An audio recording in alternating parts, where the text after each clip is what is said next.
This video is only for education purpose. तो भारत में अर्थव्यवस्था की रीढ़ की हड्डी माने जाने वाले बैंक, तो आज हम विस्तार से समझेंगे भारतीय बैंकों के बारे में। तो कितने सार्वजनिक बैंक है, कितने निजी बैंक है और कितने अन्य बैंक भारत में अभी 2026 में। तो आज हम टॉपिक करने वाले हैं कवर आधुनिक बैंकिंग सिस्टम को, बैंकिंग के इतिहास को समझेंगे। उसके बाद बात करेंगे आरबीआई के बारे में कि ये किस प्रकार अल्टीमेट यहाँ पे कंट्रोलर है। उसके बाद सरकारी और निजी बैंकों के बारे में जानेंगे, फिर विशिष्ट बैंक और भविष्य के बारे में यहाँ पर बात करेंगे। तो चलिए सबसे पहले बात कर लेते हैं आधुनिक बैंकिंग 2026 के बारे में। भारत में आप लोगों ने सरकारी और प्राइवेट बैंकों के बारे में सुना होगा, लेकिन 2026 में जो विदेशी बैंक हैं उनका यहाँ पर जो हिस्सेदारी है 36% है। क्षेत्रीय ग्रामीण बैंकों की हिस्सेदारी भी 23% है। निजी क्षेत्र के बैंकों की 17% और स्मॉल फाइनेंस बैंक की जो हिस्सेदारी है वो तकरीबन 14% है। और सार्वजनिक क्षेत्र के जो बैंक हैं उनकी हिस्सेदारी 10% है। तो आप लोग इस प्रकार से अंदाज़ा लगा सकते हो भारत के बैंकिंग सिस्टम को। तो बैंकिंग के इतिहास को समझना काफ़ी ज़्यादा ज़रूरी है, जिसकी शुरुआत होती है 1770 में। उस वक्त बैंक ऑफ हिंदुस्तान था और 1969 तक यहाँ पर पहला चरण था, जिसमें इम्पीरियल बैंक तक ये चरण रहा।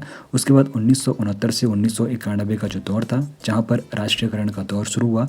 1969 में 14 और 1980 में 6 निजी बैंकों का यहाँ पर सरकारीकरण हुआ था।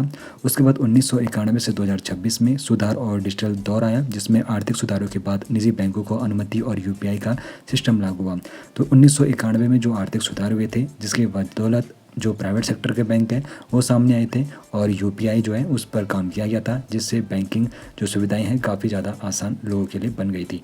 अभी यहाँ पर बात करते हैं आरबीआई के बारे में, जिसको रिजर्व बैंक ऑफ इंडिया कहते हैं। तो ये किस प्रकार अल्टीमेट यहाँ पर कंट्रोलर है।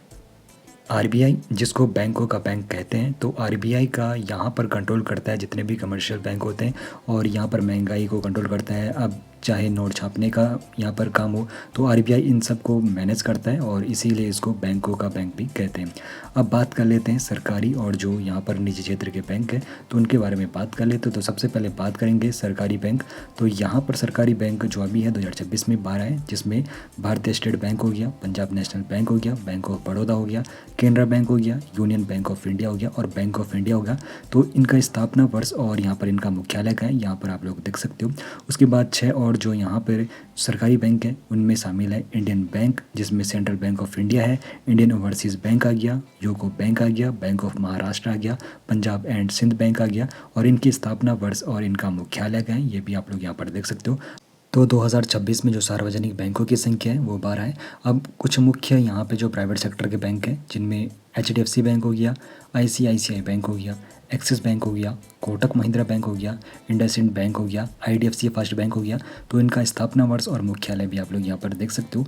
अब यहाँ पर डिजिटल बैंक के बारे में बात करेंगे और जो भविष्य है डिजिटल बैंक का उसके बारे में भी बात कर लेते हैं। तो देखो यहाँ पर कुछ स्मॉल सेक्टर के जो बैंक हो गए, जिसमें एयू स्मॉल फाइनेंस हो गया। अब ये क्या करते हैं, जो छोटे उद्योग होते हैं उनको यहाँ पर लोन देने का काम करता है। और दूसरी तरफ आता है पेमेंट बैंक, जिनमें जो मुख्य तौर पर इंडिया पोस्ट पेमेंट बैंक हो गया और एयरटेल पेमेंट बैंक हो गया।